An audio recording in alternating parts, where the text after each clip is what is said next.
So our top story this morning, and England's World Cup campaign got off to the perfect start after their 6-2 victory against Iran. Yeah, the Three Lions had 5 different goal scorers in the match, including Bukayo Saka, Marcus Rashford, who redeemed their penalty shootout misses from last year's Euros finals. Well done, lads. Yeah, and the victory came just hours after a controversial move by FIFA to stop players from wearing the rainbow One Love armband that, as we know, promotes LGBTQ plus rights. Wales, meanwhile, ended their 64-year wait for a World Cup goal after Gareth Bale scored a magnificent late penalty to secure a 1-1 draw with the USA. Well done, lads. Well, let's head over to Qatar, where our reporter Paul Hawkins is waiting for us this morning. Good to see you, Paul. What a cracking start to the tournament for both of our sides, it has to be said. And really quite exciting now, especially for this England team. You get a sense that maybe they could go all the way. Oh, God. Started.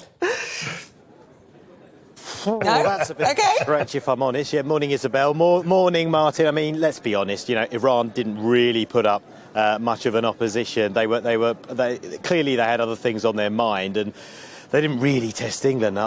But England did very well. They dealt with the opposition 6-2, and then Wales quite nervy against the USA, who did look very impressive. They've got a young side, and it looked like it, very pacey, keeping possession, and their goal was really good as well. And it was only because Gareth Bale bailed them out, no pun intended. But let's get some more reaction to how England performed last night with England fan Salim, who joins us now. Salim, what did you make of last night's performance? Actually, I disagree with you. I thought England did amazingly well. And are they going to go all the way? That's what our presenter was saying. No doubt. I mean, the only team that I'm worried about is Brazil, obviously, and maybe Argentina. Yeah. But otherwise, if they are lucky throughout the games and knockoff, we may get there. Yeah. We may get there, yeah. Yeah, OK. And in terms of the performance last night, which players stood out for you? Bellingham, obviously, he came out of nowhere. I mean, Dortmund, I didn't know he was that good a player, but yesterday he had a lot of control. He was calm, as if he was playing the World Cup tournaments forever, so you could see it. And obviously, Saka was there, and Sterling did very well. Even though I think Rashford, sometimes he can be a little bit, but he came in and he scored the goal. So the entire team played very, very well, and I was very, very happy.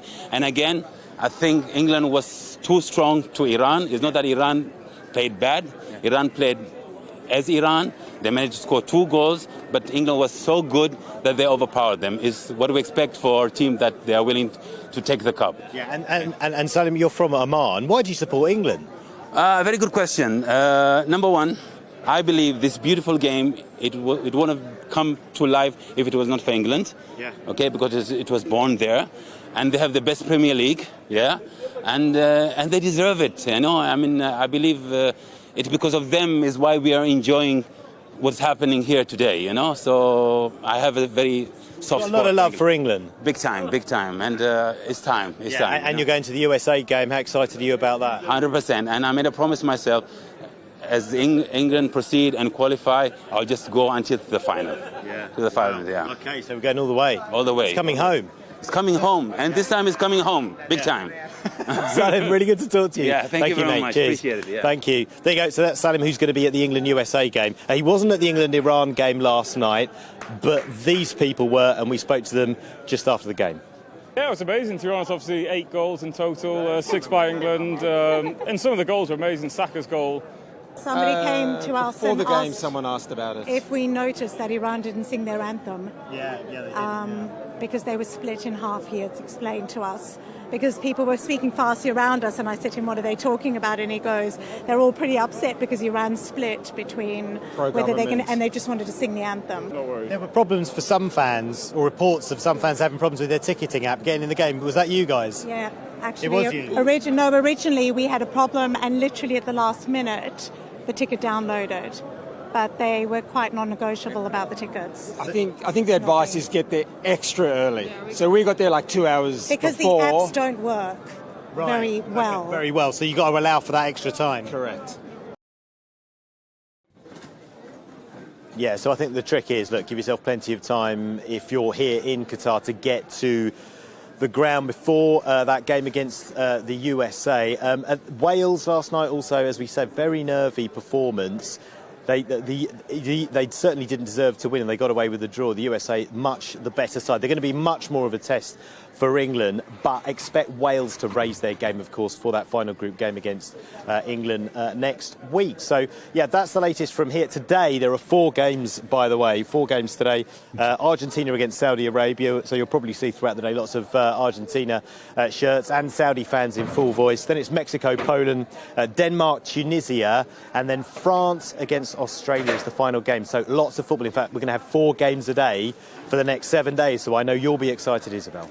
Oh, I'm getting into it, actually. I am genuinely getting into it. Thank you so much for all of those assessments. I just wanted to ask, sorry, really quickly, before we let you go, the whole Harry Kane upset yesterday and the decision by FIFA and him not being allowed to wear that armband, I actually think it's really unfair on the players to have had that kind of stress before a big game like that. Do you think that actually, you know, you laughed and scoffed when I said they could go all the way now, but my goodness me, imagine how brilliant England could have been if they hadn't have had all that stress beforehand. I'm no football expert, but I just wondered if it had an impact.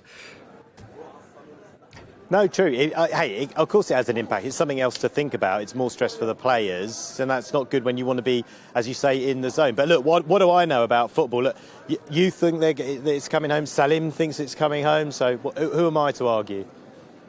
There you go. So you're the odd one out. Thank you so much, Paul. Appreciate it. Is it going to come home, do you reckon? Well, I'm grizzled. I've been hurt before. Right. I've seen England throw it away. So I'm cautiously pessimistic. OK. It's a good place to be as an England fan. You can't get too excited. I am glad, however, I think like most fans, this armband stuff has gone. Yeah. Let's just get all this politics to one side now, get on with the tournament. But talking about politics, I do really believe that those Iranian players yesterday not singing the anthem were brilliant. Genuine heroes. I think that was incredibly brave.